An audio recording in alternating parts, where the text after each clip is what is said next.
YouTube, we back. We got a car vid. We got a manifestation video. I know y'all like the car vids, and I know y'all like the manifestation video. So in this video, we're gonna talk a little bit about some of the most, in my opinion, preconceived notions when it comes to manifestation, this whole law of attraction, community, law of assumption. So really, I just want to kind of give y'all like a manifestation one-on-one, what's worked in my life to, you know, attract certain money in my life, certain apartment buildings, certain trips, certain relationships. So, you know, I've manifested a lot in my life, and I think I am really coming to grips and getting a good understanding of it. So first things first, what is manifestation? In my opinion, manifestation is literally just the creation process that a human being naturally goes through. We're all manifesting every second of every day of all our lives, and it's just the natural process of how our realities are created. So the next question is, what is reality? What is this reality that we live in? What is this made of? How does this exist in our realm of focus and awareness, right? Well, Nikola Tesla says, when you think in terms of the universe, think in terms of energy, frequency, and vibration, right? So in my opinion, and this is what science says, is that reality is basically like this big ass energy field. You know, all reality is just energy. Even the physical matter that we have here, at its core level, is still made up of energy. It's just so condensed and so tight that it turns into something physical, right? And we have energy, right? So energy, there's a few facts and laws that we know about energy, and to dive more deeper into this, like how to come to this more understanding, I would say, you know, really study the laws of the universe, like really study the spiritual laws of what govern the world that you're living in, right?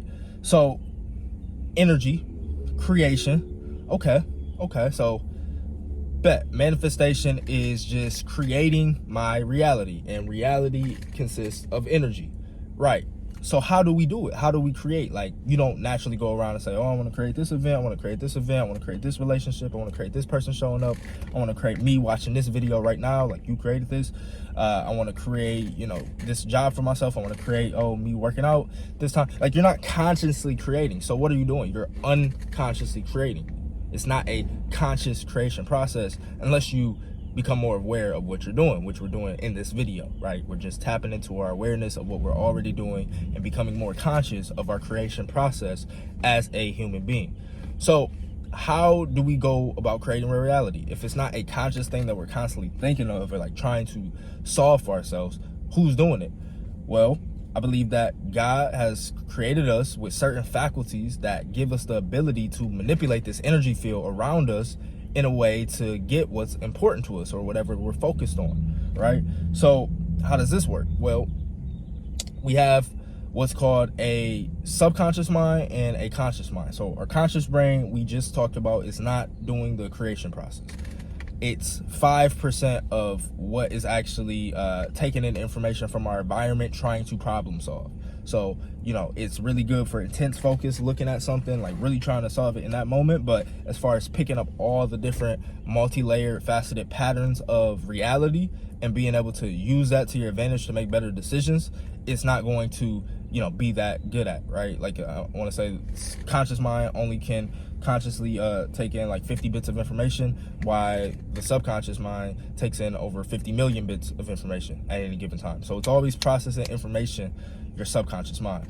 Now, there was a time where, you know, there was no barrier between your conscious mind and your subconscious. This barrier is what's called the analytical mind, or the critical faculty. You know, is what stops us from taking ideas and just believing them as true. So what happens when we mature and we get to like 12, 13, we start to become more analytical, we start to question things, we start to filter out what we believe is true and what we believe to not be true.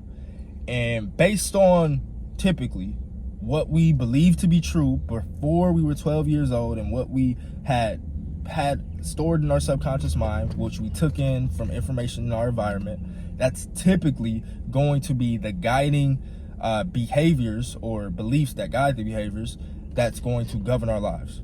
So how can we make this super simple and super clear? We create by what we think and what we feel.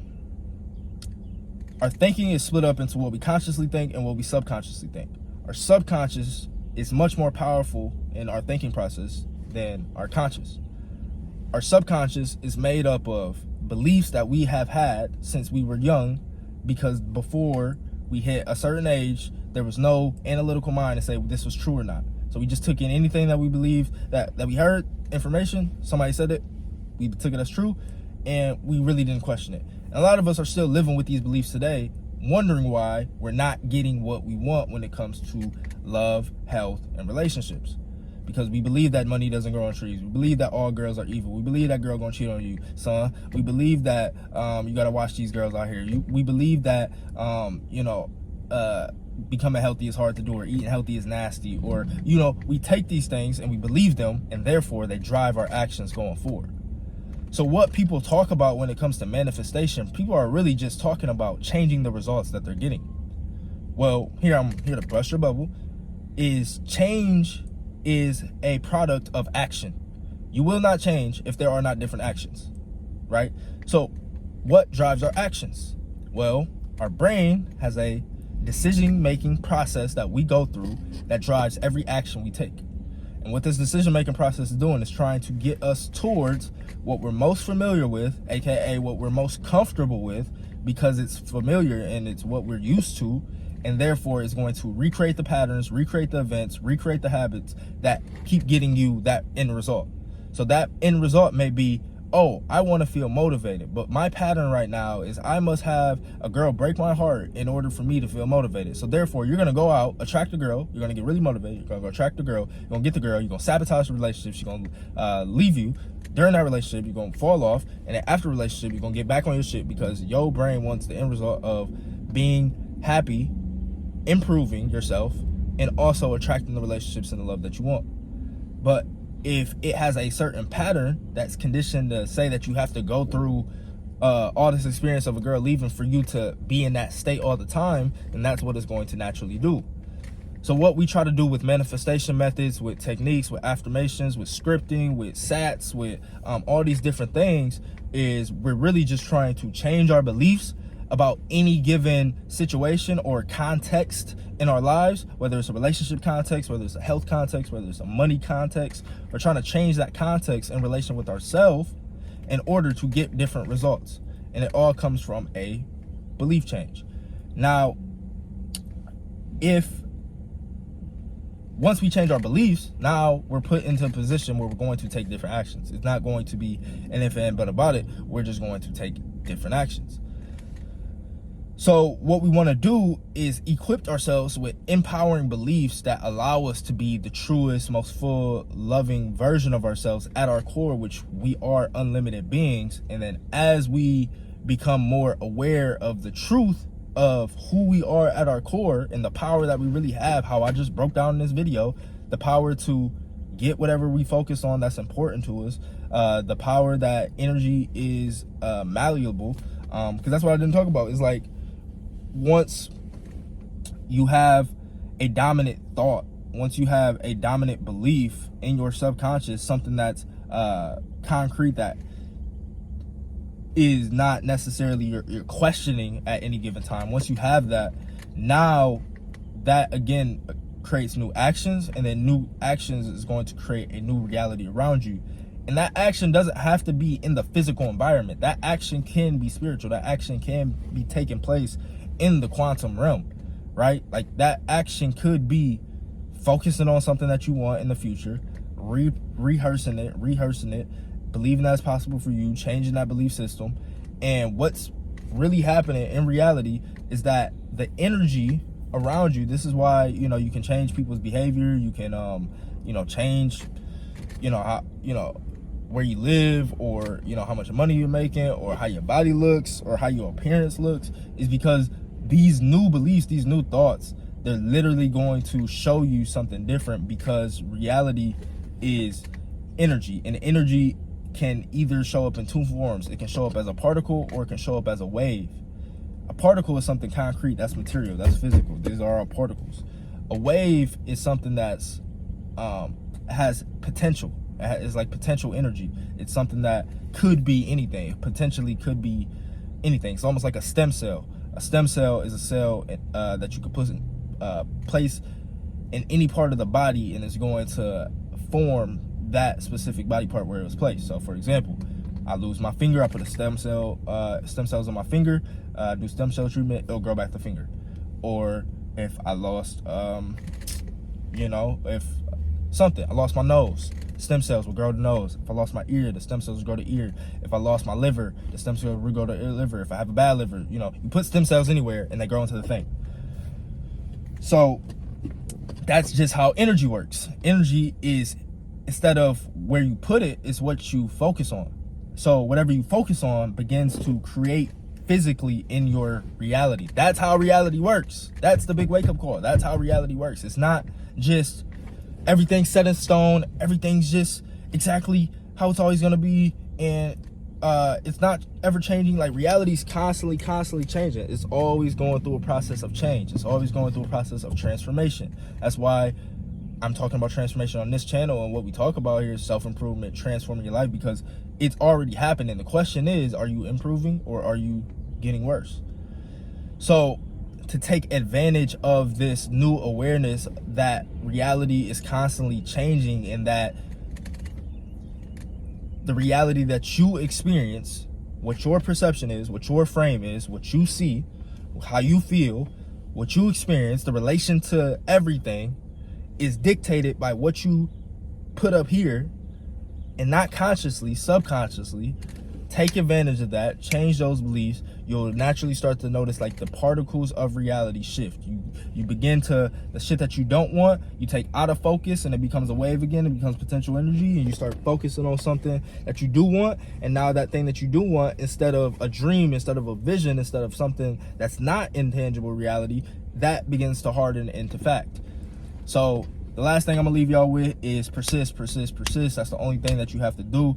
As long as you can hold what you want with a positive image, like feel good feelings about what you want, and focus on that more often, and just like more, like the reason why you don't have what you want right now, the reason I don't have what I want right now is because I'm not focused on it enough. We're not focused on what we want enough. We're not thinking about what we want enough. We're not thinking about the ideal reality. And maybe you got it, and now you're just kind of like in a state of a limbo, and now you need to get right back focused to a new goal, because if you don't have a vision, the people perish. So take that vision, take that goal, focus on it tremendously. It don't got to be exactly how to do it. Just focus on what you want. I want this house, I want this girl, I want this mansion, I want to feel this way, I want this amount of money, I want this, and you focus on it every single day. You spend time, and then start to restructure your beliefs around it. You could do this through guided meditation, you could do this through self-hypnosis, you could do this through scripting, you could do this through affirmations, you could do this through visualization. There's a lot of ways to change beliefs, but the premise is to get in silence, go inside your mind, as opposed to consciously analytical beta wave.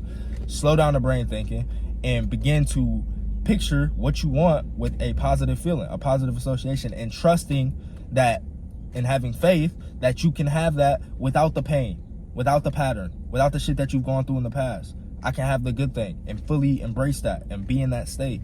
There's a ton of guided meditations by Joe Dispenza, depending on what you want, right? Just look them up.